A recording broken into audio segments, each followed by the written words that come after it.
That was pretty uplifting. And thank you, Sherry. Anybody else who's like, you got to record this. So thank you to remind me. There's so many moving pieces of all of this. So it's good. Great. Welcome. So we're gonna talk. We'll do learning. We'll take a break very quickly after we come back from our little break. When we'll talk a little bit about future class and dates and all that. I think we should start bringing that into focus. We don't have to have decisions yet, but like just figure out where we're going. And then we'll conclude, as we said, perhaps a couple minutes before 12:30 today. Okay. So, did you get my email? Because I can't host next week. Yes, right. So we'll also talk about that. Lauren also indicated that she can't host for next week. I think it was next week, right? Next week, yeah.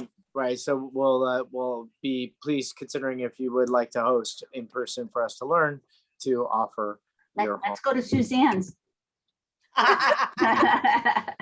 Is your house empty? Yeah, is your house in Westlake empty? Wait, don't you have a private? As far as I know, the movers haven't come yet. Okay. Don't you have like a private jet? Can't we like fly your? So okay, so we've addressed many of like themes of questions that have been found in the Torah so far. Those of doubt and those of authority and power, and we talked about questions of questions that were rhetorical. That's what we did last week. And today what I want to do is I want to talk about the places where there aren't any questions, because that too is also a subject worthy of study. So there are somebody. That's a little Suzanne. It's okay. We're gonna mute you, Suzanne, and then don't worry. I'm gonna mute you, but oh, there, she's muted. So there are 19 of the 52 portions in the Torah that are not that don't have any questions. Okay, which is a minority, but it's significant enough to say that there are parts of the Torah that don't have any questions in them. So our goal in learning today is to explore what does it mean when we encounter parts of this text that don't have questions, because we just established that, or at least we've been establishing in this class, that when we're studying the Torah, the questions help us inspire our faith. They help us understand what it is that we're meant to uncover, reveal, or discover about our understandings with God, our understandings of relationships with each other. So if there aren't any questions to do that, then does that mean that what's happening in the Torah isn't significant? Does it mean that those are the really important parts of the Torah, that there's total certainty in those parts, and therefore the questions, there's no need for questions, because you should expect that what's being described in those verses is absolute truth and taken without any question? Those are the things that I want us to study today. And it's kind of remarkable where we do find places without questions. And what I hoped to convey is that when we get to the end of the book, which is we're going to be reading some of the final chapters, and there is one of the sections in which there aren't any questions, what does it mean to kind of have the culmination of the Torah? And I think the message that the Torah is trying to leave us with as individuals and as a people, a community, what does it mean to move forward into the world without the need for questions to help us engage with the world and engage with God? Okay, so any questions, thoughts, reactions to that? Well, I read through the call last night. Yeah.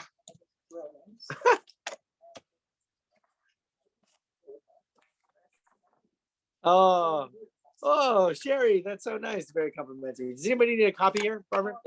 That's good. So that's a lot of fun, and we'll get to that point when we study it today. But I'm so excited. You are like you're my chevra when it comes to this, and because this is like you're my experimental group. So I just got news like just before coming over here that it went through some peer review and there was some very positive feedback. So it's like it's happening. It's really fun. So I can't wait for it to sort of get to the next level. It would be very disappointing if at this point the publisher just like pulls the rug underneath me and be like, oh, sorry, right? We have one person who liked it, but well, there was only one person, which would be so funny. I don't think that's the case. No, it would be funny, and then it would be sad. So yeah, it's a totally like a Larry David moment, right? So it's good. And this is being recorded, everybody. All right, so let's jump into our text today. If there was any other comments, that's fine. And then so let's start first with the portion. It's kind of important to acknowledge that the second Torah portion of the entire Torah doesn't have any questions with it. Now, on the one hand, we'll read a little bit of the summary, but just by way of introduction, from an academic or a biblical archaeological perspective, from a scholarship perspective, the story of Noah, which is the second portion of the Torah, is a borrowed text from other pieces of ancient literature. It's an adaptation of other creation myths. You have the Gilgamesh epic, and you have stories of Noah that show up in other narratives of the region at the time. So the concept that it's kind of smushed in the Torah is really curious for our understanding of what is the Jewish project, if you will. Why did we need this story as a part of our Torah? Because other cultures had it. So do we need it as our story too? Are we claiming this as our story, or is this sort of a common cultural story that existed in the time because it was teaching morals? And the Bible wanted us to have those morals as well. So we know the story of Noah, right? God is frustrated with all of humanity. There's not a good human person except for Noah, who was the righteous of his generation. And God says to Noah, build an ark, and I'm going to destroy the world, flood it, and you and your progeny are going to survive. And then God ultimately repopulates the earth from the descendants of Noah. And so we understand all of the sort of complications of that story, like what kind of God destroys the creation that it made. What does it mean to have one person, only one human being that was worthy of redemption? And how is it possible that the entire human population could be repopulated through one family? So all of those things are curiosities that I suppose our rational minds want to answer, but put them aside for the mythology of it and understand, what does it mean now for us to read a story without any questions? Why aren't there any kind of like narrative evolving, relationship building, power and authority resolving, even rhetorical expressions that would help us move the concept along? So Barbara, you want to read? You just happen to be close to my left today. Sure. Absence of evidence is not evidence of absence. Carl Sagan. And absence sharpens love, presence strengthens it. So great. So Thomas Fuller. these are two wonderful beginning quotes. I love them. Carl Sagan is a modern astrophysicist, right? And if you've ever read any of his stuff, it's amazing. I'll tell you, he writes a book. So he does a lot of stuff about like, he believes that there's intelligent life out in the universe, and he spent much of his career like creating ways for us as human beings to communicate with the potential for intelligent life, because that's where his brain was at. But he also wrote a wonderful book, which was kind of a commentary on the Torah's interpretation of human evolution, which the name is escaping me for a moment. But like he also was interested in what were the mythologies that the Bible recorded, and he tried to resolve them with our scientific understanding of evolution. So when you hear the story of the snake, for example, he believes that or there is an understanding that human evolution comes from basically like lizards, that we do evolve from that kind of species of creature. And so there is a little bit left in our brains, some of that like deep rooted impulsive reactions from our lizard brains. And the snake in the story of Genesis is an example of that. Now, here's an interesting thing. We read the story. The first question in the Torah is from the snake, right? Remember that? The snake says, did God really say you shouldn't eat of that tree? So Carl Sagan actually kind of may have been onto something as well by sort of identifying that we have kind of come from that place. That's not our subject today. Our subject today is the beautiful thing that he wrote, which is the absence of evidence is not evidence of absence. It's a beautiful thing that when you are looking at something and you're saying, I don't see any proof of it, that doesn't mean that there isn't proof yet to be found. If you can look at the world with that kind of wonder, with that kind of curiosity that there is a truth to be found, if we just haven't found it yet, why there might be a whole lot of truth yet to discover. So keep that in mind when we're studying our questions. And the second thing, right, in the absence of questions, absence sharpens love, or right, that's like, what is that? That's like absence make the hearts grow fonder kind of thing, right? Presence strengthens it, right? We need that second part. And Thomas Fuller is a 17th century theologian who, Fuller Seminary in Pasadena, which is one of the great sort of Protestant seminaries of North America in Pasadena. It's named after him. Okay, so go ahead. Now we're going to read a little bit of Noah. Any comments? I just have a question. I don't see that text. What I've got is Mark Udall and Charlie Kirk starting this out on No, the you have attachment. Right, wrong text. By the way, Right. Suzanne, did you need me to put the text on the screen? I'm trying to find the email then that Yes or that no? came from. No, you're muted, love. So Audrey, type it was from today. Let somebody Okay. else read. Yeah, but do you have the text in front of you? No, I do not. Okay, I'm gonna put it up for you. And Okay. Audrey, I'm gonna put it up while you get it. Okay, thank you. Okay. I just emailed it to you, Audrey. Oh, okay, great. Thank you. Let's see. Oh, I think I found it now. It's because we're in session 7. Got it. Okay, I got it now.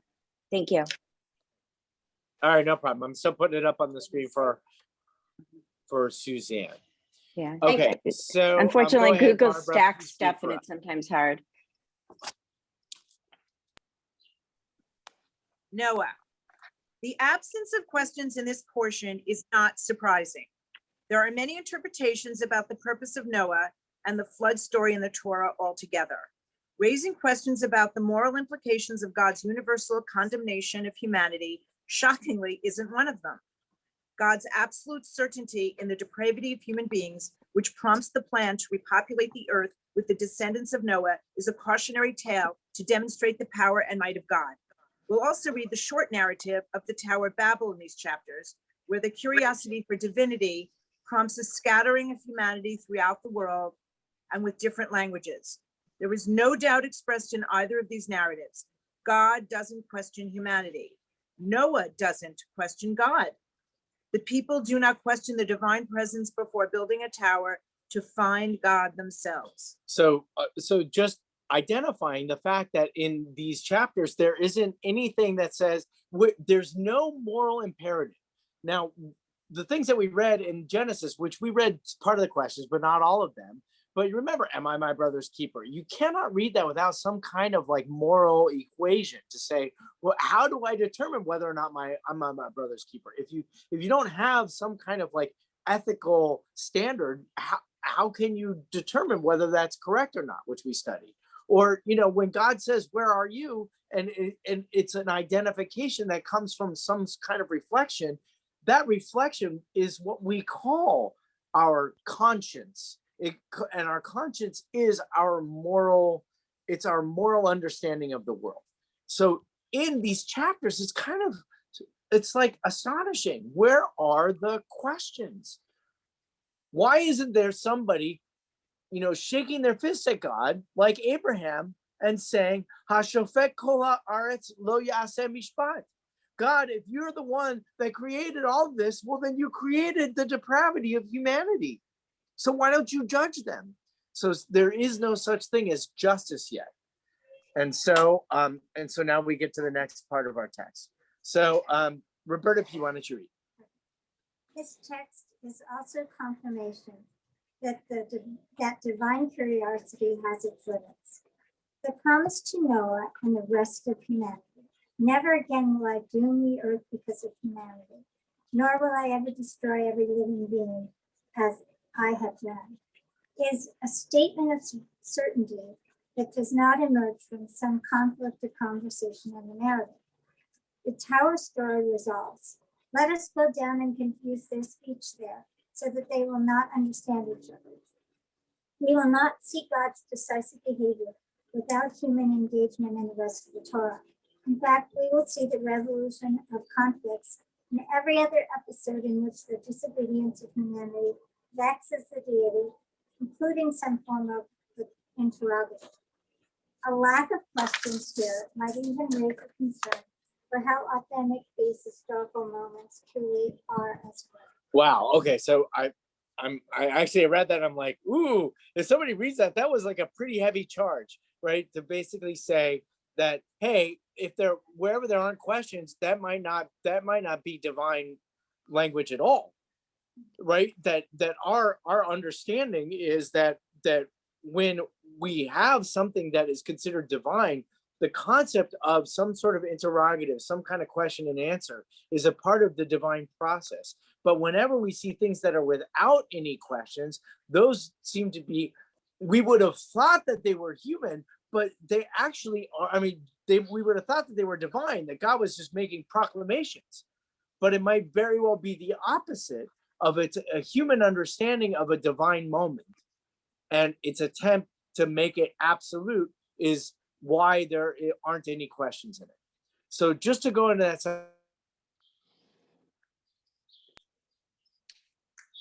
second paragraph to understand, God makes floods and the world, and Noah and the animals and everybody gets off the ark. God makes a promise, a covenant. This is the covenant with the rainbow. God says, I'm never going to do this ever again. Okay. So it's not that Noah says, gee, God, do you think that you should do this again? Or God, what was your purpose in it? No questions at all. God simply makes a decision in God's own mind without any kind of prompting to say it won't do that ever again. And later on, the Tower of Babel story, where basically the human beings say, let's build a tower up to the heavens and so we could go like see God, right? That's the Tower of Babel story. And then as they're building the Tower of Babel, God says in plural language, which is kind of common in these early chapters, let us go down and confuse their speech so they will not understand each other. You guys know the popular foreign language program that's like on the news, Babel, right? It comes from this, right? It comes from this.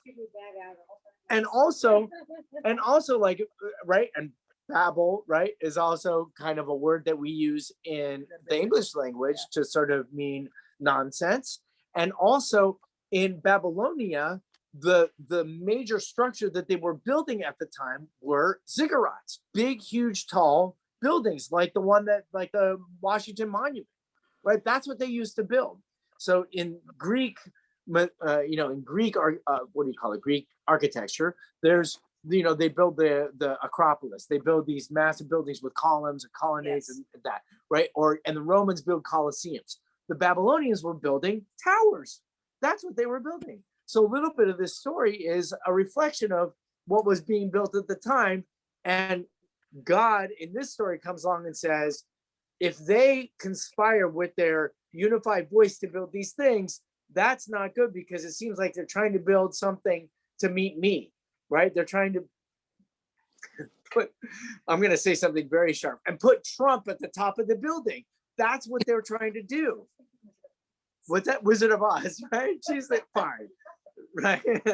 Well, the Emerald City, right? So it's the same thing, right? Like our impulse as human beings is to build the city on the hill. That's the Wizard of Oz, or to build the tower to meet God. So God makes up in God's own mind, without any question here, that it's going to destroy the tower and confuse speech, because if people's speech is confused, then they're not going to be able to communicate.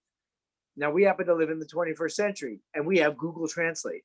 It's a very interesting question about what it's going to be for us to have common language, let alone the fact that we have by and large, the common language is English across the world. If you walk into Japan today and you use some English, you're highly likely to be able to get yourself a McDonald's hamburger, right? Okay. Any other comments for anybody? Please stop.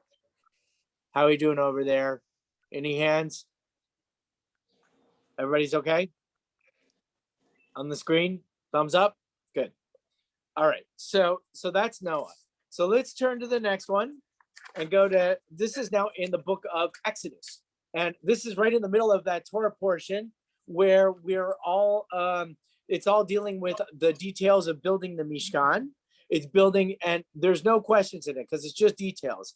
You know, get this amount of cloth and get this amount of tent pegs and lengths, basically, The what's that? lengths, All the lengths. Yeah, lengths and like build the cherubs this way and that way. So here, Tetzaveh is actually specifically about the garments relating to the priests, like the priestly garments. Okay, so in that text, there aren't any questions. And here's some comments about what may be a way to understand why there aren't any questions. Fran, do you feel like reading?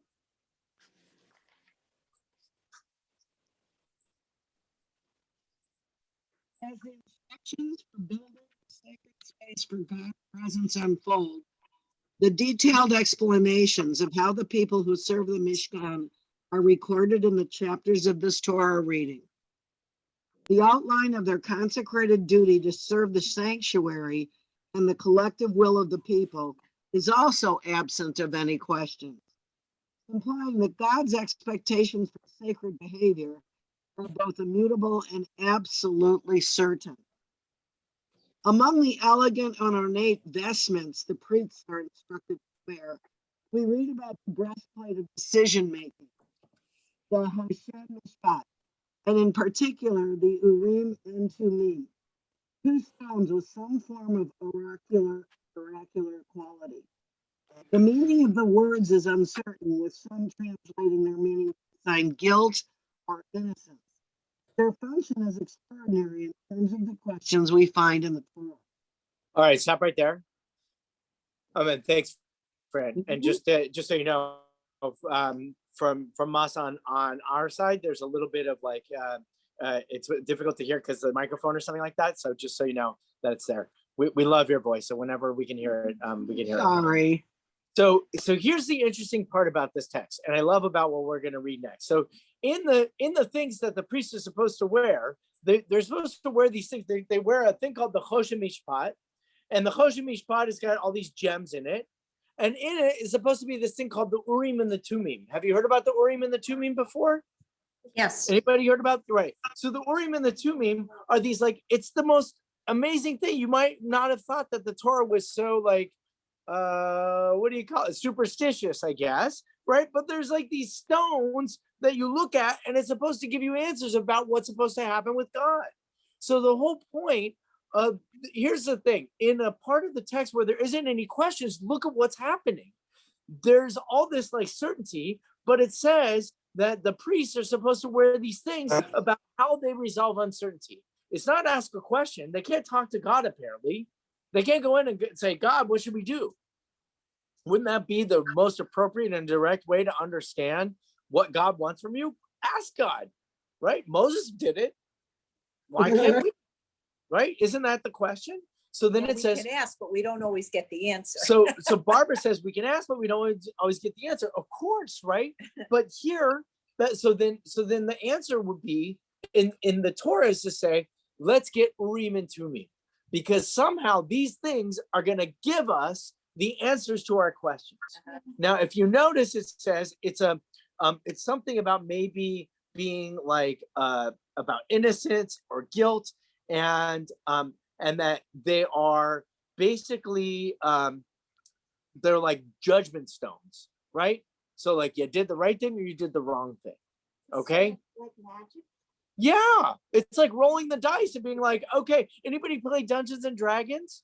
It's like playing Dungeons and Dragons. You roll the dice and you're like, oh, you get a 20. Oh, well, then when you get a 20, you win. But oh, you got a 2. Oh, you lose. Right? That's the kind of import of this. By the way, it's your Torah, people, right? All right, so it's good. Lauren, you feel like picking up and doing some reading today? Okay, great. Bring us into the next two paragraphs. Sorry, guys. But you got to unmute.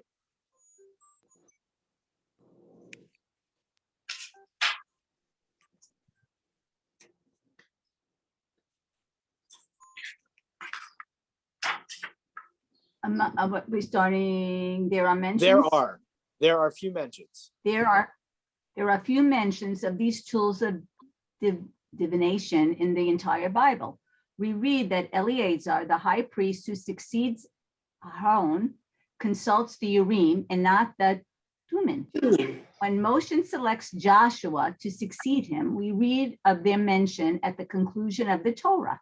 When Moshe is blessing the people, we only read of any function of these strange objects in the stories retold in the book of Samuel, where he consults the stones as confirmation for his decision-making. The absence of questioning does not suggest that the behavior of the Israelites in the Mishkan unequivocally existed without any doubt. From a modern perspective, where our reliance upon empirical fact to resolve our doubt prevails in the quest for certainty and understanding, in the presence of Urim and Thummim. You're doing great.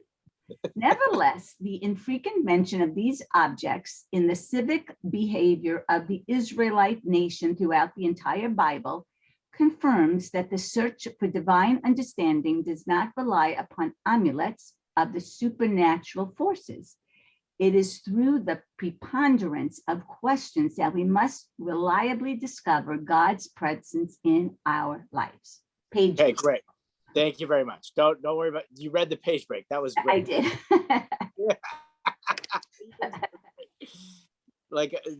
Read like a true first grade teacher. I read everything. So you got it. You got it all. All right. So the Urim and Thummim, first of all, there's only really 4 mentions of it in the entire Bible, right? And Where are the 4 times? well, that was in that paragraph. So there was one when Moshe is transferring power to Joshua. Okay. One is at the end when there's a blessing to the people. One is in the one is the one that we read. And then the last one is in the book of Samuel, when Samuel, who is the prophet of the time, who ordains Saul as the king of Israel, and then turns around and ordains David as the king of Israel. He consults the Urim and the Thummim. Okay. And so it's So weird. these are very significant moments. Yeah, absolutely. It's very weird. It's almost like we don't. I don't know if there's been deep scholarship on the Urim and the Thummim. I did a little bit of research on it. It's not like there's any relic of it. It's not like you can go to the British Museum, and find the examples of the Urim and the Thummim. Read about the Latter-day Saints. Do they? Yeah, did they use it? I would have to go and look at that. That's a wonderful question. Like, what about the New Testament? What about the Mormons? Because the Mormons have all kinds of interesting stuff. So they might have some interesting things. So the question is, more than like the curiosity of their existence. First of all, the fact that they show up in a place when there isn't questions, or that they're some way a replacement for questions, is troubling, because we would have thought that questions are what you ask. It's like when you are when you're asking the waiter at a restaurant, what are the ingredients in the dish? And once you have all your questions, you decide whether or not you want to eat that dish. That's one way of asking questions, right? Or usually, like, I don't know how you guys are, if you ever go to a restaurant and order, but you ask a bunch of questions and you're like, is it good? Do you like it? And you're like, you see them shrug and you like it, and you order something entirely differently than what it was that you asked all those questions about. This is not, questions aren't like that. There isn't some kind of destination in which all of our questions are answered. So the thought that there would be some kind of like intermediary, these stones, is deeply troubling to us as readers of the Bible. And ultimately, what we need to read, what I suggest is, the reason that this absence is here is, what does it look like? I'm like charging this as a flaw of ancient Israelite understanding of their communication with God. And the whole priestly garb is not something that we should replicate because it included these things that we shouldn't be using. And I'm comfortable saying that. Hold on just a second. I'm comfortable saying that because after the Israelites settled the land and the development of the rabbinic tradition, it's all based on the adjudication of justice through human agency. There is no kind of like tea leaves to be read or stones or hocus pocus or prayer. Prayer is not where we find decision making, right? But we feel the impulse, right? But that's not what Judaism ever means. Roberta P. This is like idol worship. It has Very similar. it has a feeling, it has a feeling of idolatry attached to it. That somehow the attention upon objects to provide supernatural effects is exactly what idolatry is all about. And so the fact that it's present just after we read all this Torah that said, don't make any idols, don't do any of that business. The fact that there's a human impulse, a desire to have something concrete and tangible is exactly what Judaism is trying to rail against. And also, idol worship, if you do it, then you don't need questions. Because it's blindness, blind faith. Yes, right? It's if you remember, we talked about indoctrination versus inculcation. Indoctrination they're both a quest for knowledge, but indoctrination implies that once I give you the knowledge that you need to know, you don't need to ask because I've given you everything that you need. Sherry, what do you want to say?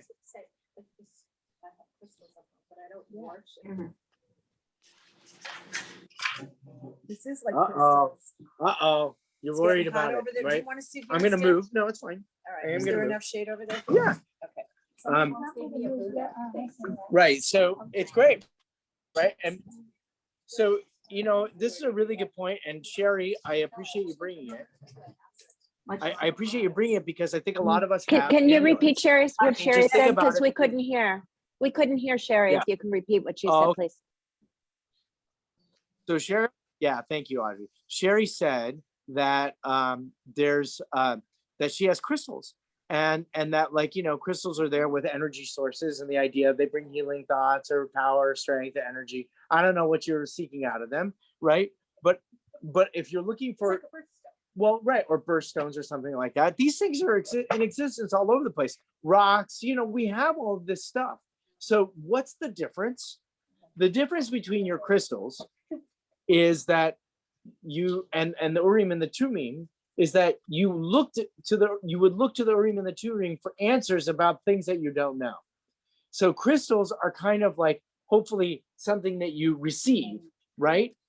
But if you use them as an object to try and change the world, no, that's not good, right? That's why Buddha can be problematic, that there's a little bit of idolatry in Buddha. Buddha can be, having a Buddha is fine, right? Because no. I'm gonna give you a very Jewish example in a second, right? So having a Buddha in your house is kind of nice because you're like, whatever, it represents all the qualities that you find in Buddhism that are worthy, that are valuable. But if you start asking Buddha to give you stuff, now you're in idolatry. Got another problem. In Judaism, you will walk into some kosher restaurants or kosher markets and you'll see a picture of Menachem Mendel Schneerson. Well, that's the same problem. Pictures of the Rebbe. Yeah, the Lubavitcher Rebbe. They believe that the Lubavitcher Rebbe is a manifestation of the Messiah. Some. And so, and just when we thought that the belief, Jay, I didn't forget you, right? Just when we thought that the belief wasn't, was that like, there was that Schneerson wasn't a Messiah, there's revivals. People still carry that idea. So Jay, go ahead. I know. When God says, never again will I doom the earth because of humanity, I will never destroy I would be, after he's made his point, even though he says he's not going to do it again, He's already made his point, and I would be very afraid to ask questions of God after that. And I think it would be understandable that I might want to rely on lucky charms after destroying humanity. And I think it would be hard to get back. I think we ultimately do, but I think it would be hard to get back to asking questions of God to connect again. Right. So actually, no, with much respect, because the story is designed exactly to invite questions. So God picks Noah, and Noah is considered righteous in his generation. And God says, go build me an ark. No questions, no challenge, nothing. And then God chooses Avram. And when God chooses Avram precisely because Avram is going to be the one who not only follows God's commands, but also questions along the way. And nothing could be more exemplifying or exemplary of the Jewish partnership with, or the human partnership with divinity than in Abraham, who turns to God and says, "Hashofet kol haaretz lo ya'aseh mishpat." Will not the judge of all the earth deal justly, when talking about the questions of the people of Sodom? And moreover, he starts a tradition. There's a heritage of asking questions. So your point, now I'll come back to your point, which is correct. We would have fear because we could see what God does. And remember, these are people that saw thunder and shofar and earthquakes and blasts on top of a mountain and said, "Here's your Torah," right? I would be pretty stunned into silence too. But the point again is, and it would be one thing if there weren't any more questions. The text here, perhaps the text here is actually probably revealing for us that there's an impulse for us not to ask questions. That's what Roberta P. was bringing up. That there is an impulse for us to maybe take things at face value because that feels like it's without conflict. But I think we're also learning the impulse that we have to ask. And if we don't challenge, if we don't keep pushing forward, then like Carl Sagan taught, the absence of evidence doesn't mean the evidence of absence. We would just say that, oh, well, if there's no questions here, then it must be, that perfectly the way that it's supposed to be. And I guess my last piece about that is that I think that we can say the temple was destroyed. That whole thing with the clothes that they were wearing and the Urim and the Tumim and all that stuff, it no longer exists. And the reason it no longer exists is because it was a distraction. It was a human failing, right? So God takes us back, but we fail. All right. Any other comments with that? Yeah, Candy, did you have a hand up? Yeah. Oh, Jay, Candy, Lauren. Okay, yeah, I think we were agreeing. I think that I was kind of saying that it was understandable that we might go to, objects, but we don't rely on objects, on lucky charms. We go back to asking questions of God, but I think it would be understandable to be very nervous about that. But that's where we ended up going as Jews. We continue to ask questions. Thanks for clarifying. I still think you're getting an A+, but I do think that the point was absolutely the right question, is that we might have thought that the storytelling would have been, don't ask questions, look at what the consequence is. But on the contrary, we're getting, no, we have to ask questions, even at the risk of the world being destroyed again. Thank God that God said, without any prompting, that God's not going to do it. Candy. Well, after you go this to crazy specificity about what you have to do to sacrifice how many animals and how many this way in order to purify yourself to go in front of the ark, all of that stuff you do in Leviticus. And then you go and you have Aaron go and do it, and his sons you don't know whether he asks a question, but does something slightly different without the specificity of everything, he goes and burns them up. So, I mean, the question becomes, was there a question? Did he not do it? Why would you ask a question after all of that? And then Aaron does ask a question of Moses regarding, why should I now eat the bull or eat the sacrifice?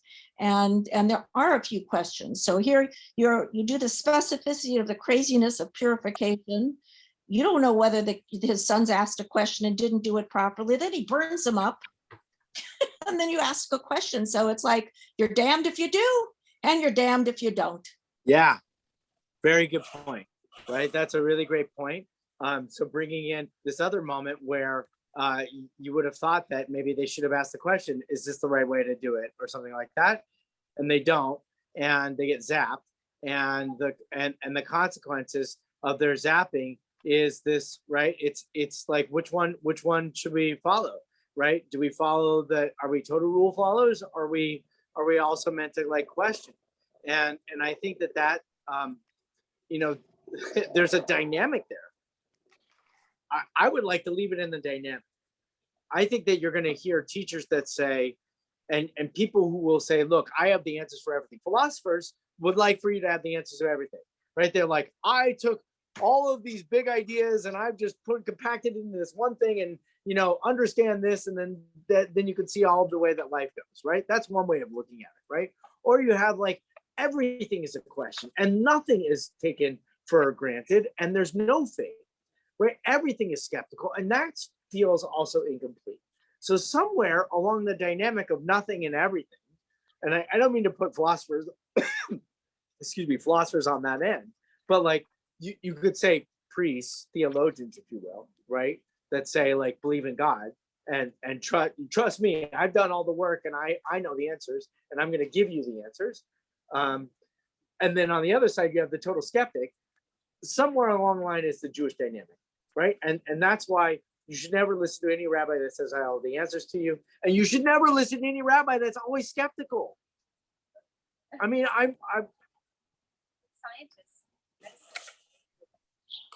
Skeptic side. The Carl Sagan tried to make it. I think. Look, Carl Sagan. So Sherry said, but scientists are all on the skeptical side, and I would say I admire scientists because they're and also there's a guy who wrote a book called Enlightenment Now, Enlightenment Thinking, Steven Pinker. It's a great book, and I know, always, right? Always great books. No time to read all these books, but in the book he says modernity created the potential for us to ask questions, and because we are asking questions, that is what has advanced science. It's not that Albert Einstein didn't believe in God. Albert Einstein believed in what he could prove. And when he couldn't prove, he said, like, he's famous for saying, he and Niels Bohr, who was another great physicist at the time, they had public debates. And basically, they were saying, the statement was, God does not play dice. Right? God doesn't just create chances.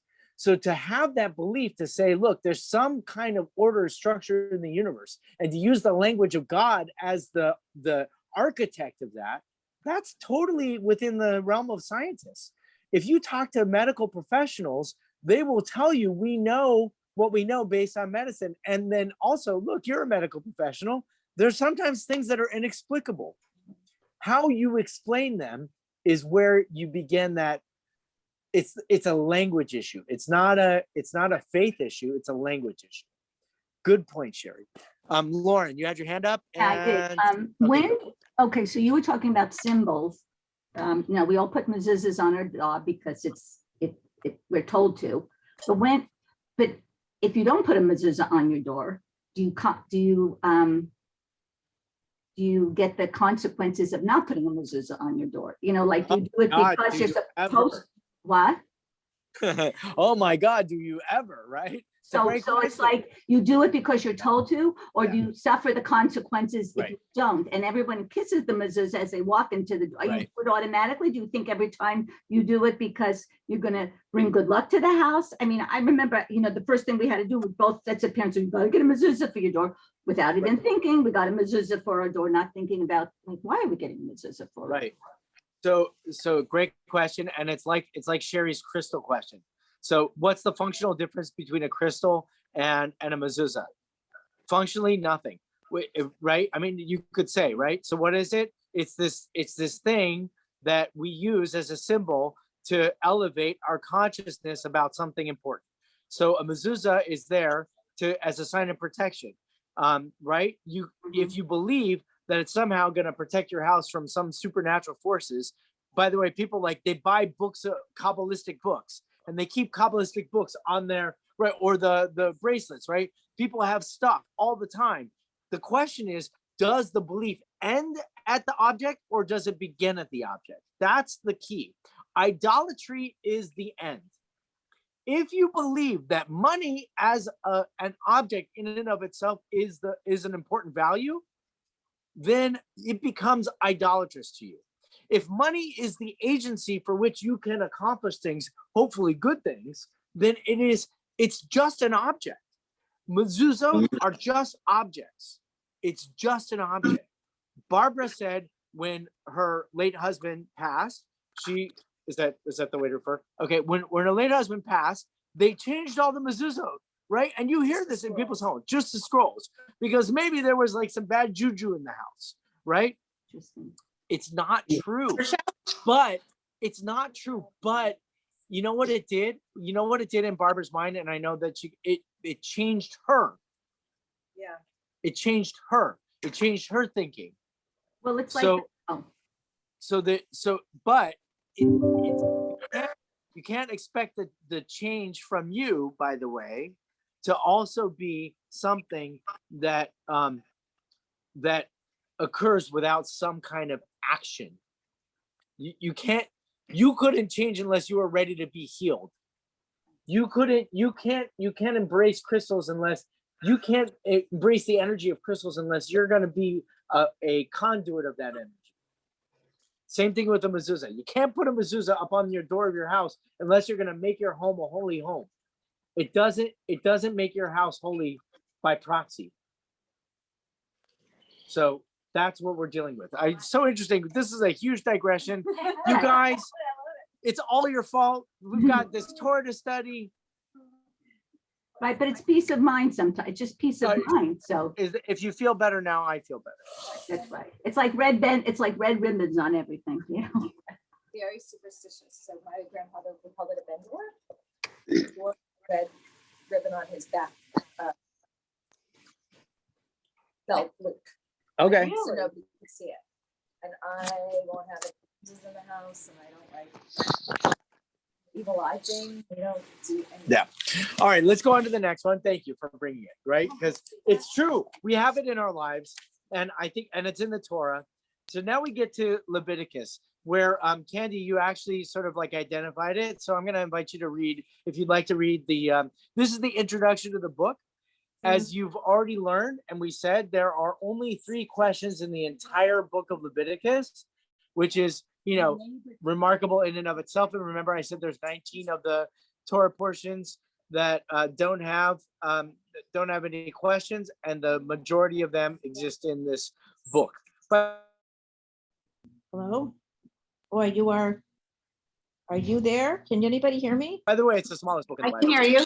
Okay. Okay. The paucity of questions throughout this 3rd book of the Torah reminds us that an instruction manual of sacred service cannot be fraught with doubt. However frustrating it would be to read the directions for connecting with God if they were riddled with questions, or even directions with multiple options. Unlike the vast majority of the Torah, where questions help us confront our doubt and seek a faithful path and response, We have to keep doing. can you hear me? Yeah, there was just a little feedback. Go on. These chapters. Okay, these chapters outline a confident explanation of sacred worship with no uncertainty. The function of sacrifices will become a cornerstone of the national ethos for the ancient Israelite, where the explicit conditions for the worship of God define the people's purpose. Indeed, the chapters entitled the Holiness Code, where while ethical in nature are the culmination of sacrificial worship. Follow the rules and the reward will come as a result. And the people will be obliged to make these offerings either in praise or repentance. They will commemorate the sacred occasions to reinforce their uniqueness as a people, as human beings in covenant with the divine. Thank you. Pause for want- just a moment. No, it's okay. It's not terribly laborious to explain, but just to sort of give you a frame. So the fact that there are questions in the book of Leviticus isn't necessarily connected to the statements that we've been making before, that like where there are no questions, that's like human indoctrination, if you will. There is a feeling of that, by the way, right? This whole sacrificial cult is, I mean, it comes in the voice of God, but like it's all, and God is supposed to smell the wafting pillars of smoke and be satisfied. Like where, I mean, we got rid of this a long time ago, so I could be very like I could be very critical of this. This is like, you know, thousands of years that we said this was ridiculous. They believed it at the time and they understood. So the question that we're going to have in a moment is, why did we hold on to this? Why do we hold on to this when we know thousands of years later that this was ridiculous? Why are these sacrifices even a part of it? So one is that the sacrifices they're all steps towards the result. And when we read in the middle of the book about the Holiness Code, which is love your neighbor as yourself and don't put a stumbling block before the blind and leave the corners of your field for the poor, all of the things that make up the ethical imperative of the Israelite, of the Jewish person, the cornerstones of our Jewish ethics, they are a culmination of the sacrificial behavior. Our observance of time, our observance of communal behavior is what enables us to reinforce these values. That's what we're working on. Back then, they did it through sacrifice. In the times of the rabbis, they did it through prayer. In the times of the 1980s, we do it through this thing called tikkun olam, right? Acts of service. If we have, and we might still be on the sort of ascent of that expression of Jewish worship, of Jewish devotion, in order for us to reinforce, to validate the certainty that we have of our relationship with God. That's possible. Okay. In the meantime, it's still very nascent, and there's a lot of like criticism, and there's a lot of perhaps apathy that relates to it. So it's not a universal practice. And you still have these old vestiges in synagogues where, you know, they think that Shabbat morning services with Shachri, Mincha, Mariv is the way to go, and that's going to save the Jewish people. Okay? So before we go on, any comments on that? Okay? The absence of questions here is because in a way it is an instruction manual, right? We take out sacrifice and put in whatever devotional act we consider valuable, and then you understand that it leads us to our ethical imperative. It's not just do the act, it's do the act so that it reminds you, reinforces, or inspires you to act ethically. Okay, good. Go ahead, Candy, you want to read the rest of it, or are you ready to move on? The sacrificial cult no longer exists today because it was dismantled due in part to its overly rigid demands and even its corruption. Historically, the sacrificial cult was transformed into the local practices of ritual observance in the home and communal celebrations on the holidays. These adaptations to connect with God are the great innovation of the Jewish traditions and form the basis of what is known as Rabbinic Judaism. Do you want me to go more? Yeah, go ahead. It may be also valuable to speculate if there are consequences to legal codes or cultural norms that do not have a tolerance for uncertainty. The record of sacrifices that were once offered is not a placeholder for the restoration of the sacrificial cult. One irony of the Torah is that questions, which are reflections of uncertainty and invitations to greater connection and meaning, are glaringly absent in the chapters which have an explicit manual for attaining connection with the divine. The absence of questions, in light of the historical evolution of the religion of Judaism, is a compelling positive statement that questions are a necessary communication tool to ensure connection with God is possible. So again, just reinforcing that statement that like questions are, we would say that questions are, the absence of questions might be, a statement of certainty, and therefore, it's a total adherence to the rules. But here it's a positive statement that says that questions are what the goal is to talk with God. And so they're almost like like we talk to God through questions. So that would be something that we would maybe walk away with here. Barbara. So the last time I was in Israel, I remember I was in the old city and there was this model of the Temple Mount, that they're going to rebuild the Yes. Temple Mount. Yes. And there were all these young men raising money to rebuild the Temple Mount. And I'm like, first of all, this is never going to happen, in my opinion. You'd have to destroy a lot of other religions' main areas of worship. So I doubt that's ever going to happen. But second of all, you're going backwards then to create these rituals that we don't use. And so why would rabbis there support that? I'm confused. You're shaking your head yes, but it makes no sense to me. I want to validate your confusion, because that it is. So this is like the Urim and the Tumim. Yeah. So the desire, the compulsion to restore the temple, in part is because it is a reflection of a purified form of the religion. That's the belief. Okay. And because we live in an impure world, let us restore the temple so that we can purify ourselves. Mm-hmm. And why shouldn't we work towards that, right? Isn't that tikkun olam? Isn't that making the world complete, right? Purifying it? That would be the impulse there. Your statements of it's impossible, right? Because you would have to dismantle other world religions. You would have to negate the validity of other world religions. You would have to restore a process which has already been denied in the evolution of Judaism for well over 1,000 years. Mm-hmm. So it would be a retreat from the evolution of Judaism, which would also negate all of the strides that we have made that have made Judaism so vibrant and meaningful and valuable.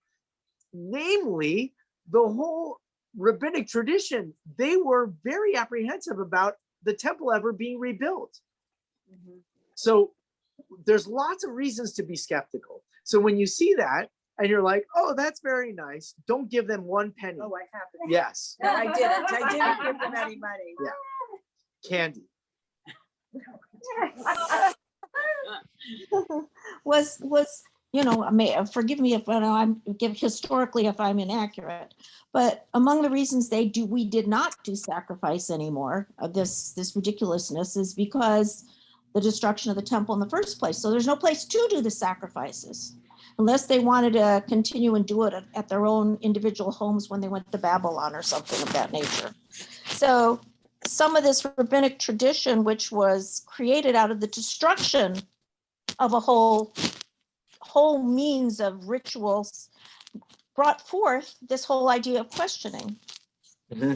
Yes, exactly. And the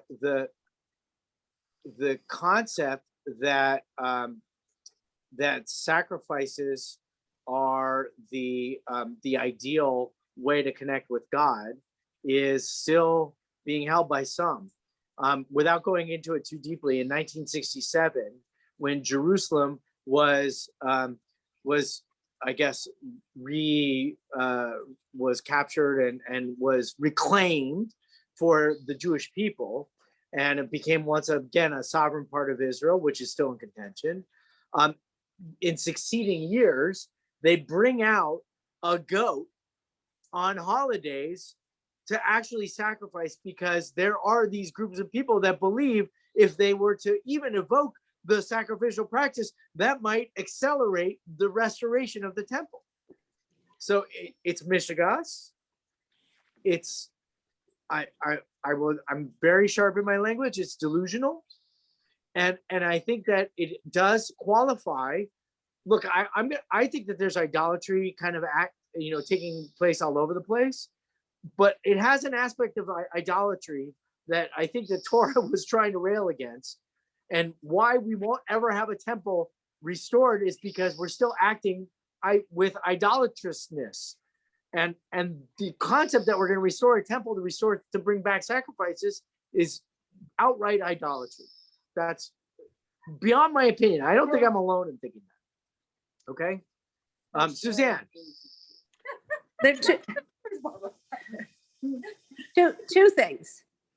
One is they would destroy anything of ours. I remember one of my early trips to Israel, standing, and I'm not sure where I was, and looking down and seeing the rooftops or the chimneys of old temples, all of which had been destroyed by the others. So for us to give them more than they're willing to give us, to let them have our most sacred space, hurts me at a deep level.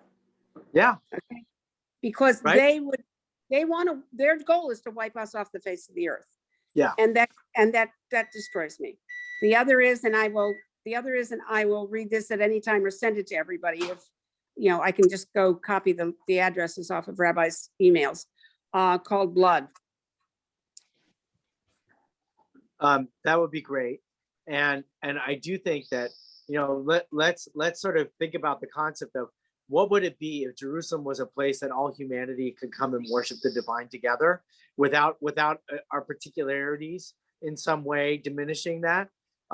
So I think that, from the Jewish perspective, the concept of sacrifice has got to go, because that I think would be a desecration to any of the other religions that would want to bring that. So, and I think Judaism has survived quite fine for much longer than it in its history than it did have with sacrifices. So since that's a truth, what would it look like for us to have a religion that also worked in concert with the other religions of the world to make Jerusalem the pinnacle of our sacred communion with God? So keeping that in mind, that's great. Let's finish reading. Who is reading for us? Oh, here, let's do this. Let's take a quick break now. So anybody who needs to take a little bio break or stretch, 5 minutes. We're going to come back, talk about the next class, and then finish our stuff. Okay? If you don't do an Okay, very little afternoon today. class, What, Suzanne? Go ahead. as long as you don't do an afternoon class, I'm all in. Right. It'll be 10:30. So it'll be Perfect. 1:30 my time. right 1:30 your time. Okay. Perfect. All right. It's after lunch. Nice. All right. So let's turn to the next page. And Sherry, you feel like reading today? Okay. So let me get the screen. Are we up to Leviticus? Yes. Now we're in the middle of Leviticus, and this is Tazria Metzora Acharemot. By the way, I finally got wise and put page numbers in, but I apologize. I didn't do it with the text that I said. I'm getting there. I swear, like recording this, you would think that I know these things by now. I am recording. Thank you, Sherry. Please keep asking. As a prerequisite of sacred worship exists in most religious traditions. Louder, please. Beyond the social dimensions or hygienic benefits of maintaining a certain form of bodily cleanliness, the book of Leviticus explores the spiritual dimensions of purity. The primary function of laws of purity isn't to exclude an individual from participating in the ritual life of the community if they are not fit to make an offering. Rather, the quest for purity is to enable the individual seeker an unfettered chance to encounter good favor. We also learn from the outline for individual impurities, childbirth, menstruation, or unusual baldness, then communal impurities, leprosy, or other communicable diseases, and ultimately social impurities, forbidden relationships do not elicit questions of clarification or uncertain definitions of what disqualifies a person from participating in sacrificial worship. There's a presumption here that the experience of separation is a precursor to the closeness, even intimacy, found when a good question is shared. The notion that our connection with the divine is best expressed in a purified form also suggests that the most authentic questions are asked with a similar purity of heart. Thank you very much. So hold on for a second, right? So this is right in the middle of Leviticus, and this is the stuff that sometimes like you hear people say like, oh, let's talk about something else, because it's all about like childbirth, and it's all about menstruation, and it's all about skin disease, leprosy, and it's all about like baldness, which, by the way, did you guys notice this? This is like I can relate, right? Baldness is now actually a protected class. I think it's hilarious. Do you guys know what I'm talking about? Did you hear this in the news? No. Okay, so if somebody harasses you in the workplace because of your baldness, it is considered a protected class, and you could bring a harassment suit against them. Okay, I feel like you guys, you gotta get. I'm glad to bring. Rabbi, does that mean me? Yeah. Yeah, love it. You did it on purpose, sort of. So that means Will Smith was actually defending a right. Yes. Will Smith. This was one that was really beautiful. Barbara's like, so wait a minute. No. It was a really, really good point. Why did Will Smith get upset? You could have said that he was upset because this guy was making fun of his wife. But like, people make fun of, I mean, he's a comedian. He's supposed to make fun of her. But he was sensitive about the fact it crossed the line for him. The other thing was, he was probably up on so much adrenaline. You could defend somebody. He should have said, hey, that's harassment. That would have been Will Smith's good response. But instead, what did he do? Oh, no, I'm sorry. Right, exactly. There's so many things that he could have done. All right. So anyways, thank you, Suzanne, for giving us comic relief. We love it. Right? So like, all right. So the idea is, first of all, in all these things, we don't want to talk about them because they're icky. Right? And by the way, menstruation can be icky, even for like, I have 3 girls in my house, and my daughter is like the most effusive. It's on record. I have to like edit this out. She's like, Abba, guess what? and everybody else is like, whatever. It's like not a conversation. But the concept of it, as a sense of it being an impurity, as the Bible constructs it, was also an agency of social oppression. It was to say, look, you are impure, therefore you are isolated. You have a skin disease. You have you are a new mom. You are isolated. You have baldness. You have things that separate you from the normal behavior of the rest of the community, and therefore you are excluded. You would have read that into the Bible, but the Torah has the exact opposite function. It's not to exclude people. It's to say there are conditions in which you need to be pure. So to bring it up to questions, why aren't there any questions in this? Because there's it's purity, if you will, has very clear standards, right? You don't want, we're in the middle of COVID tests in our house, right? So we're looking for that negative test. And like, can you have a little bit of COVID or not, right? At what point are you considered to be free from the virus? Well, you take the test and there's nothing left, right? Even though that's not entirely accurate. But the point isn't to have exact certainty about yes or no. It's not a binary. What it is it's an opportunity to understand, when is it healthy and safe to return to the community? Or in the case, when is it pure so that you can bring your offering? And then I would bring it to questions even more and say, when you ask questions from a place of pure intention, it has a different effect than when you ask a question with some kind of like, skepticism or some kind of like manipulation behind it. And when people are asking you those questions, you don't want to answer the questions when people are trying to like get you in aha, gotcha moments, right? Because they have ulterior motives. So I saw some head shaking. I just want to make sure I didn't say anything offensive. Is anybody going to the mikveh after they get COVID clear? Well, that's a good question. I don't know for sure. Barbara asked, or do people go to the mikveh after they clear? I will say this. I organize. One of the things I'm doing right now is the board of rabbis, and I organized for the rabbis to go to the mikveh and have appointments now throughout the summer, so that they could also kind of like spiritually purify themselves, because this is probably going to be the year that they don't have to carry COVID in the same way that they've been carrying COVID for the past 2.5 years, right? And that our leaders need to be able to carry our community forward, because either people have healed from it or we've managed it as best as possible. We need our leadership to be not in COVID place, but in pure place. I like that. Roberta. I don't understand this idea of purity.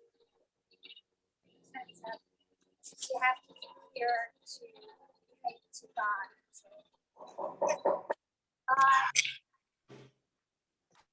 Seek out people who were. No, you gotta. Can I? Love You everybody said it. despite- Loves everybody, or that if you have some kind of illness or disease in your body and you're not pure, then God's gonna say, "Oh well, I don't want to talk to you. You're not good enough." It's like a standard, Right. and that just seems like a really bad. It would be message. if that's how you read it, right? That's what I think has happened sociologically with the Jewish community. It's this whole conversation about sacrifices and why there isn't any questions. Where are the questions here? Where's the resolution of uncertainty? In part, you might want to say because it comes as an edict. God only accepts the pure. Right. Or you could say it the other way. God wants you at your best. Could you understand it that way?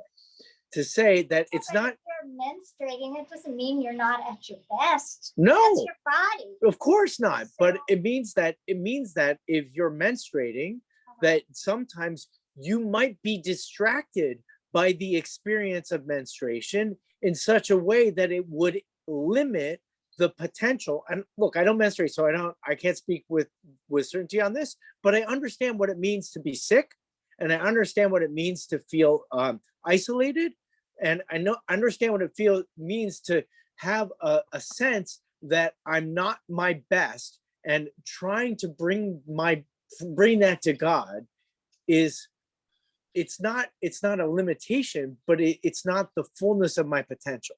I can't. So that's the right. time when you do need God more, when you're not at your best. But how can God? So have you ever been like depressed? It's a great thing. We can do this, right? Have you ever been like down? Yeah. Sure. Right. And has ever somebody tried to console you when you're down? Yeah. It feels comforting, right? But is it the place that you want to be in contact? Not necessarily, right? Not necessarily. I see what you're saying, but I want you to also see what I'm saying, which is that I think the Bible's intention was being in contact with God. So God is everywhere and God is always, right? That I think is an understanding. Can you guys hear me, by the way? Okay, good. Right? God is always. The question is, when we are trying to be in deliberate, active relationship with God, what are the circumstances that we want to be in that relationship with? Of course, we need God when we're sick in the hospital. But you know where God comes when we're sick in the hospital? From the hands of the people who bring the healing. That's what I believe, right? And I would say the same thing is that, but when I know that I have healing people taking care of me, I now have the confidence, even though I'm sick, to reach out to God and say, God, heal me, or God, I'm bringing my gratitude to you because my mind is in a frame that I'm being cared for. When you're abject and you feel like you are lacking, it's impossible to bring your best. That's, I think, what the Bible is. Should this be way of like, But by the way, I'm sorry, one last thing. I could, just because like I respect what you're saying. I don't think I'm not arguing against you. I'm trying to add a dimension of what you're saying. There is uncertainty there, right? And there's no questions in the uncertainty. That's what we're trying to figure out here. Sharon. Barbara. I think, and I'm going to speak a little bit for you, Okay. but I think that when it comes to menstruation, what it's doing is it's separating women from. Yes.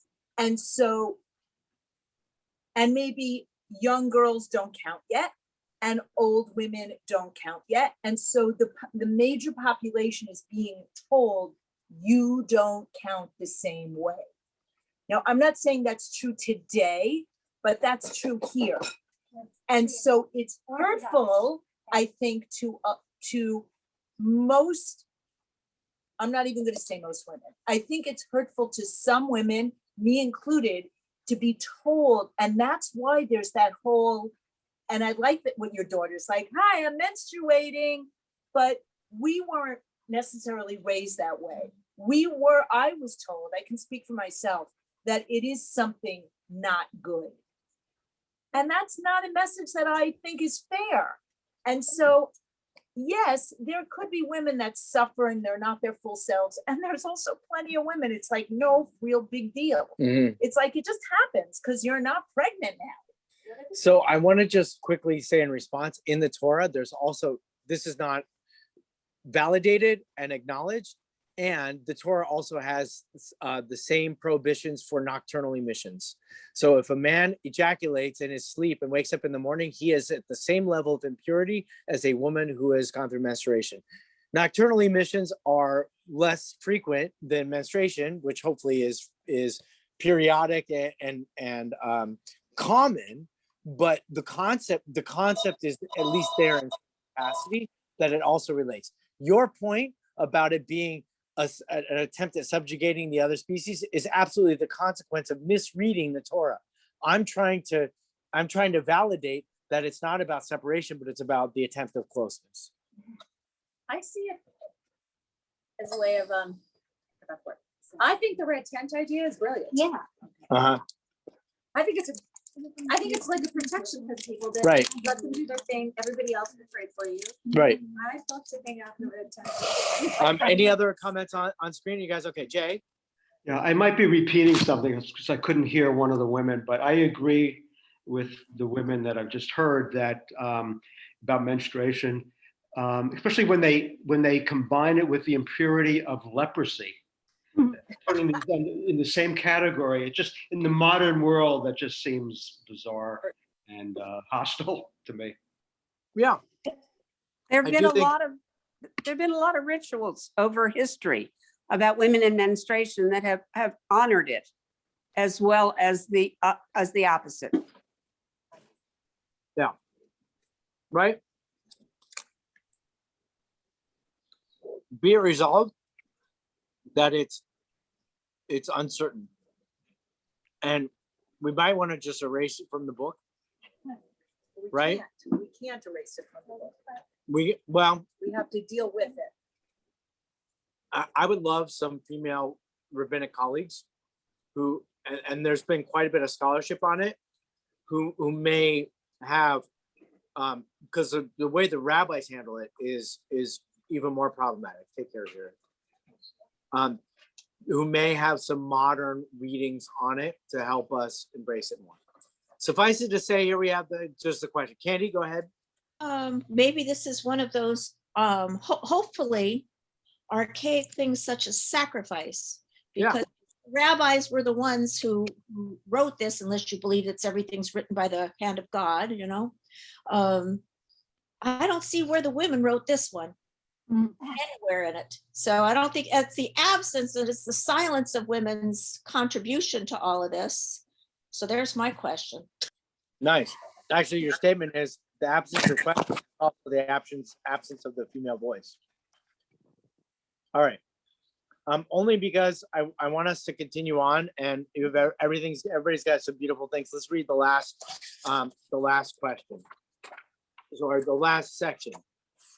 So this is in the third to last portion of the Torah, Parshat Vayelech, and basically it is, it has this mood. There's a mood at the end of the book of Deuteronomy that is conclusive. It's epic. It's the sense that we're getting to the final chapter. If you've ever watched The Lord of the Rings, which was like this unbelievable, cinematic masterpiece, there were like 3 ends to the movie, and it took like 45 minutes to conclude the darn thing because it was just so majestic. Everybody's got to go back to their home and everybody's living happily ever after. Well, you got to like go see them live happily ever after.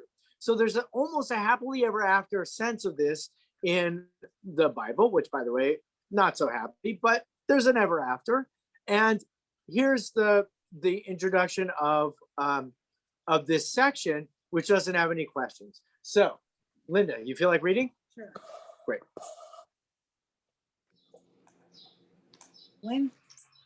When do we stop asking questions?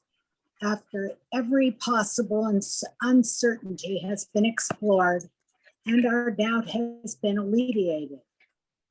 The absence of a question embodies a certain kind of calmness, maybe even serenity.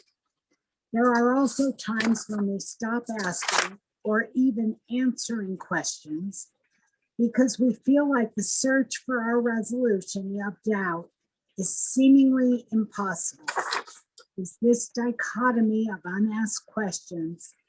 In this dichotomy of unasked questions, we focus on the moment God stops asking questions of the Israelites to reveal insights into the prophetic vision of damning futures. In this single chapter that comprises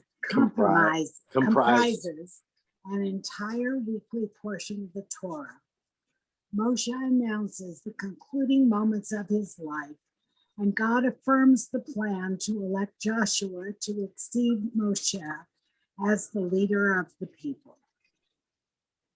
Where questions invite a future of sacred partnership between YHVH and the Israelites, the pronouncements that the people will break their covenant with God and that God will punish them are deflating. The transformative experience the family of Abraham has endured for hundreds of years is replete with questions and opportunities for a greater relationship and connection. Yet God has reached a conclusion about the people. God proclaims, they will eat their fill and grow fat and turn to other gods and serve them, spurning me and breaking my covenant. For I know what plans they are devising even now, before I bring them into the land I promised on oath. Their defiance is no longer worthy of holy doubt. The paralyzing statement by YHVH, I will abandon them and hide my countenance from them, may invoke a sense of guilt in the reader. Either the people are not worthy of the divine presence because they disobey the laws of God's commandments, or there simply will never be enough devotion and commitment expressed by the people to assuage God's concerns. So let me pause just for a moment. It's great. I obviously want to read the last paragraph, and I want you to read the last paragraph, but I think this is an important point because I think a lot of people will turn away from any kind of religious quest because they feel like, well, I'm reading this story and the story says you're not good enough at the end. And God says, I'm going to hide my face from you. So God comes on the scene, creates humanity, has these like really intense relationships with the family of Abraham, has a really intense relationship with Moses, battles with the people, brings them to the land, and at the end says, goodbye. What kind of story are we reading? It's terrible. When did he say that? God says goodbye? Yeah. Right now, this is like God says, I'm going to hide my face from them. Right. This is the end of the Torah. And God says the reason After Moses dies, or before? this is right before Moses dies. This is right at the end of the book. So the point is that here they are at the end, and they haven't even reached the end. And God says, you know what? In the future, not so long, you're not going to follow my rules. You know, Joshua's going to be the leader, but you're not going to follow my rules. But one dumb question. After that, then, is God in any of the conversations after this? Yes, through prophets, through judges, and so there are individual people that emerge, and they're agents and representatives. Is there a voice of God that speaks to all the people? No. Is there a voice of God that commands and gives another Torah? No. This is the last time that we have God actively involved in the role, in the relationship with humanity as a whole. We get it through the prophets. Okay. All right. So any questions on screen? Are we okay? Everybody's okay? All right. It kind of feels like a parent saying, I've done all I can. Yeah. It's like out of my hands now. Yep. You may not follow what I told you to do. Yep. Kind of like a threat. You're 18 years old. Just relate. Right. But it's not true. We do still follow. Of course, So- right? And so does God. So it's sort of like playing that game. There's a little game going on here, Yes. right? Because there's going to be, I'm going to exile you, but I'm going to return to you. I'm going to hide my face, but I'm going to be there with you always. Right. And it's so, and here we are in modernity where a lot of people have said, look, that game is done, right? And basically said, there's none of this, right? All of this was just our imagination to bring us to this moment, and we don't believe in any of it. Right. And okay, so that's a posture that certain people Right. carry. Not that there's like unanswered questions, but it totally denies the value of curiosity, the potential for faith, the sense of comfort and serenity that we feel when we have something greater than ourselves that we're a part of. And I think that most of the world has a belief system of some sort, right? It doesn't necessarily animate the actions, unilaterally, but it does kind of inspire people to say, look, I want to live ethically. Why should I live ethically? Because I've got a book that taught me that. That's it, right? Whether or not it came from a commanding voice, it is irrelevant. It taught me eternal truths. There are these things called eternal values that humanity must abide by. Murder is a bad thing.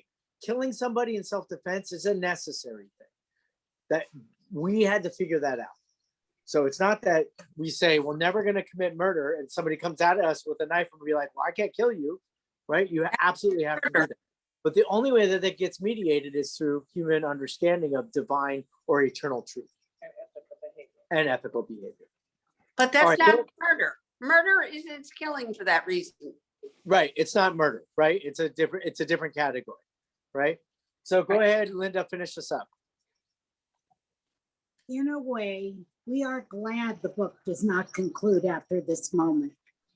There will yet be more questions asked as the people reach the promised land. There is a powerful lesson about questions and their quality to continue a conversation in the relationship. When we stop asking questions and envision catastrophic futures, we lose a sense of hope, even purpose. Our goal is to always be ready to ask more questions, ideally to bring us to places of calmness, serenity, and even faith. So akin to the theme of what we've been studying today so far, the absence of questions is the inspiration for us to ask questions. So we read these sections, and their absence potentially reveals to us what are the consequences of not having questions. Where was the ethical voice of humanity when God said God wanted to destroy the earth? Right? Where's the sort of like human relationship in unfolding truth when they're standing in the temple and the priest is wearing the vestments and choosing to have God respond through a couple rocks?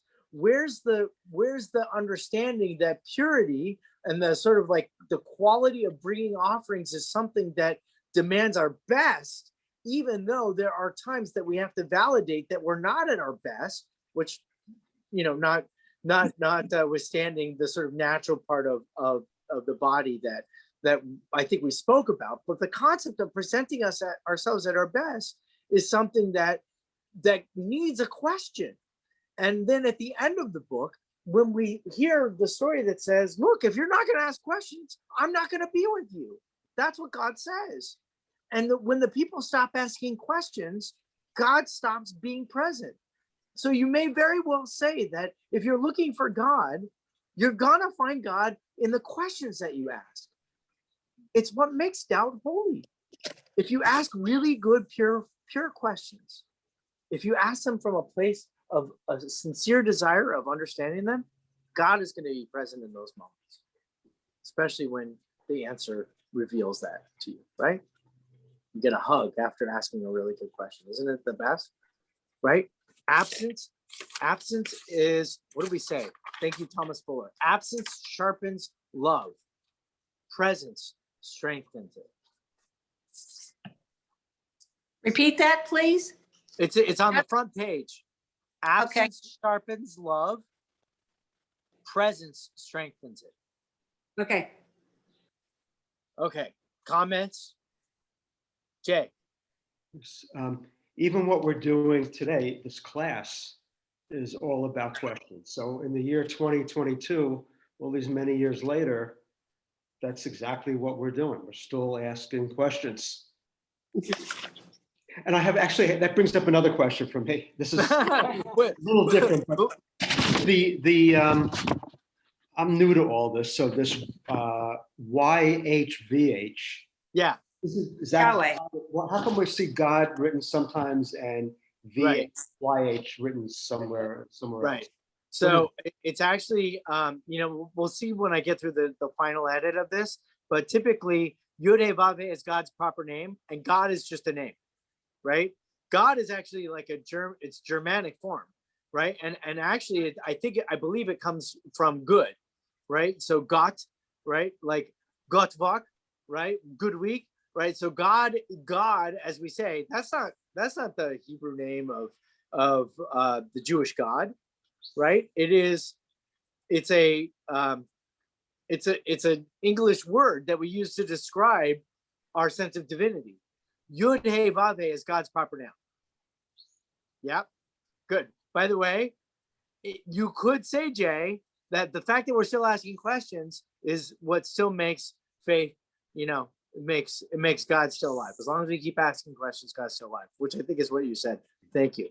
So is Right? one like capital G and one big like a lowercase So g? there's Kind of, sort of. Well, so in English, you'll see capital G, and then you'll see people who are like really weird about spelling that GD, or I have a colleague that puts G exclamation point D, G dash D. Like, come on, people, like stop all this nonsense, right? It's not even God's name. So that's why I put Yud He Vav He. And I put YHVH because that too is not writing God's name. Last thing on it, and then we'll wrap it up. Whenever you see in Hebrew Yud He Vav He, the text is a sacred text. Torah scrolls, mezuzah scrolls, tefillin, and if it has written on a scroll, then it has to be buried. If it's written on a piece of paper like this, it's printed, it can be recycled, right? So if you have a copy of like the Chumash, right, it doesn't need to be buried. It can be recycled, right? You don't throw it away, but you treat it with respect. All right.